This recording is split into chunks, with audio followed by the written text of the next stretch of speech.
آج ہم یہاں پر انشاءاللہ تعالی ان چیزوں کو دوبارہ یاد کرنے کی کوشش کریں گے جنہیں ہم بلا بیٹھے ہیں. آج ہم اپنے لیڈرز کو دوبارہ یاد کریں گے اور اپنے زندگی کے مقصد کو دوبارہ یاد کریں گے. ہم تھوڑا پیچھے شروع کرتے ہیں، اس دور سے شروع کرتے ہیں جب برے صغیر میں ہندو اور انگریز مل کر مسلمانوں کے خلاف ہو گئے تھے اور مسلمانوں سے ان کے حقوق چھین لیے گئے تھے. اس دور میں مسلمان بالکل بے بس تھے، ان کے پاس نہ ہی کوئی آرمی تھی اور نہ ہی کوئی اور طاقت تھی اپنے حقوق حاصل کرنے کے لیے. وہ بالکل بے بس اور مایوس ہو جاتے ہیں اور ایسی باتیں کرنی شروع کر دیتے ہیں کہ بھئی اب ہم کیا کر سکتے ہیں، ہمارے تو بس میں ہی کچھ نہیں ہے، پتہ نہیں ہماری تقدیر میں کیا لکھا ہوگا، اب اللہ ہی اگر کچھ کرے تو کرے.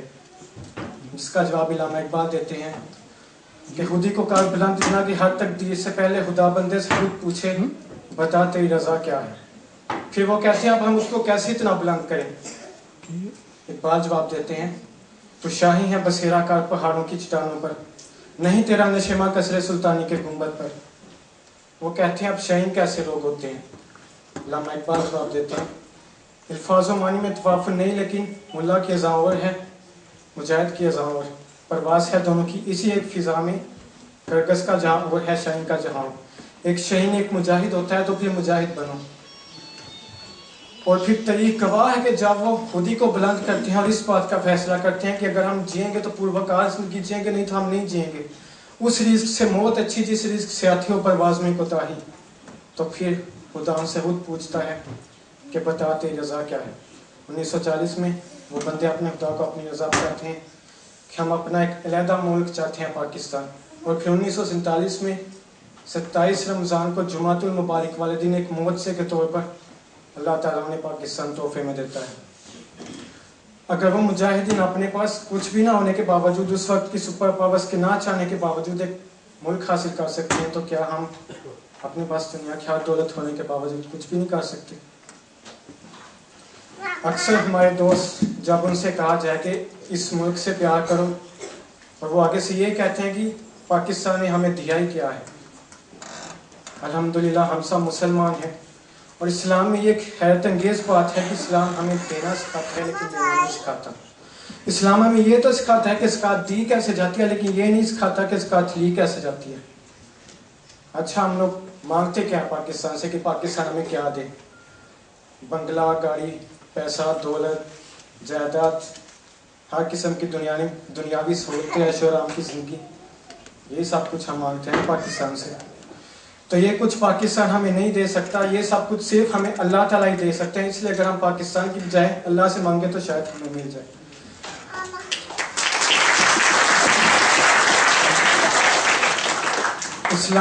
اسلام بھی ہمیں صرف اللہ سے ہی مانگنا سکھاتا ہے. یہ اللہ کے سوا اوروں سے مانگنا پتہ نہیں ہم نے اپنے حکمرانوں سے سیکھا ہے. صرف فرق ان میں اور ہم میں اتنا کہ وہ امریکہ سے مانگتے ہیں اور ہم پاکستان سے مانگتے ہیں. لیکن کیا کبھی ہم نے شہادت مانگی ہے؟ کیا کبھی ہم نے عزت کی زندگی اور غیرت کی موت مانگی ہے؟ ہمارے بڑوں نے پاکستان کے لیے اپنا جان و مال سب کچھ قربان کر دیا. 1.25 کروڑ مسلمان نکلے تھے اور آدھے سے بھی کم پاکستان پہنچ سکے. دلی سے ایک ٹرین چلتی تھی اور ایسٹ پنجاب میں پوری کی پوری کاٹ دی جاتی تھی اور لاہور میں صرف ان کی لاشیں اترتی تھی. وہ پھر بیٹھتے تھے ٹرین پہ، پھر جاتے تھے اور پھر کاٹے جاتے تھے اور پھر ان کی لاشیں اترتی تھی. اسی طرح پھر تیسری ٹرین اور چوتھی اور پانچویں، اور پاکستان میں صرف ان کی لاشیں پہنچتی تھی. لیکن ان میں سے کسی نے یہ سوال نہیں تھا کیا کہ اس پاکستان نے ہمیں کیا دیا ہے یا پاکستان ہمیں کیا دے گا. ان کو صرف یہ بات سمجھ میں آ گئی تھی، یہ بات سمجھا دی گئی تھی انہیں کہ اس وقت پاکستان کے ساتھ جس نے خیانت کی، جس نے پاکستان کا ساتھ نہ دیا، دنیا اور آدمی تباہ پر بات کر دیا جائے. اس وقت پاکستان میں ہر طرف مشکلیں اور مصیبتیں ہیں. قائد اعظم محمد علی جناح نے فرمایا تھا کہ مسلمان مصیبت کے وقت گھبرایا نہیں کرتا. کیا کبھی ہم نے سوچا کہ ہم کیوں مسلمان ہیں؟ کیا کبھی ہم نے سوچا کہ ہماری زندگی کا مقصد کیا ہے؟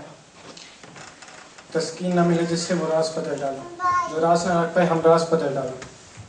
تم نے بھی سنی ہوگی بڑی عام کہاوت ہے، انجام کا خطرہ آغاز بدل ڈالو. پرسوز دلوں کو مسکان نہ دے پائے، سر ہی نہ ملے جس سے وہ سانس بدل ڈالو.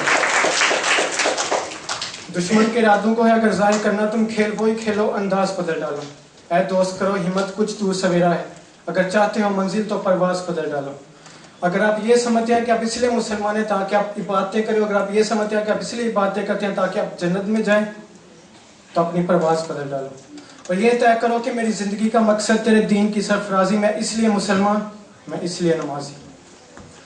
اس ملک کا مبارک ترین دنوں میں بننا کوئی اتفاق نہیں, اس ملک کا بچنا بھی کوئی اتفاق نہیں. اس ملک کا نام پاکستان, جس کا عربی میں براہ راست مطلب مدینہ طیبہ بنتا ہے, کوئی اتفاق نہیں. اس ملک کا نیوکلیئر پاور بننا کوئی اتفاق نہیں. اس ملک کے دارالخلافہ کا نام اسلام آباد ہونا کوئی اتفاق نہیں. یہ سب اس لیے کیونکہ اللہ یہیں سے اسلام آباد کرنا چاہتا ہے, جس کی بشارت اللہ نے ہمیں پہلے سے علامہ اقبال کے ذریعے دے دی ہے کہ سبق پھر پڑھ صداقت کا, شجاعت کا, عدالت کا, لیا جائے گا تجھ سے کام دنیا کی امامت کا.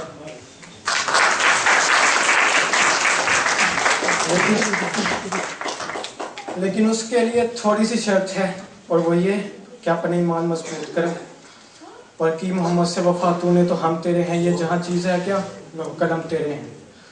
خود کو کبھی چھوٹا نہیں سمجھنا, کبھی یہ نہیں سمجھنا کہ میں ایک فرد ہوں, میں کیا کر سکتا ہوں. اندھیرا چاہے کتنا بھی گہرا کیوں نہ ہو, لیکن اسے ختم کرنے کے لیے ایک چھوٹی سی روشنی کی کرن کافی ہوتی ہے, اور آپ بھی خود کو وہی چھوٹی سی روشنی کی کرن بنا لیں. اس ملک کی حالت اور کوئی نہیں آ کر بدلے گا, اس کی حالت آپ ہی ہو جس نے بدلنی ہے. یہ وطن تمہارا ہے, تم ہو پاس باعث کے.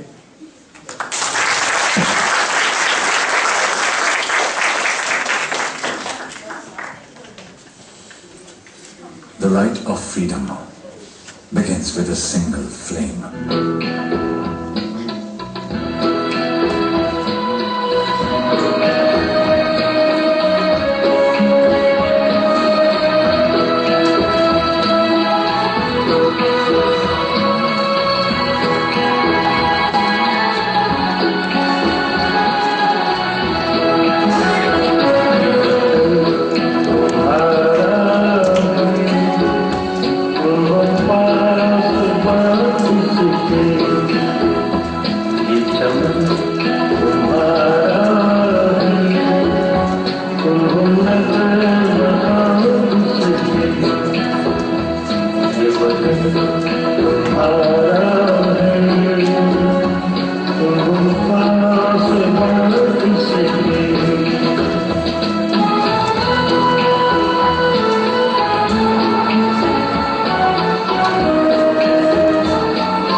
تمہارا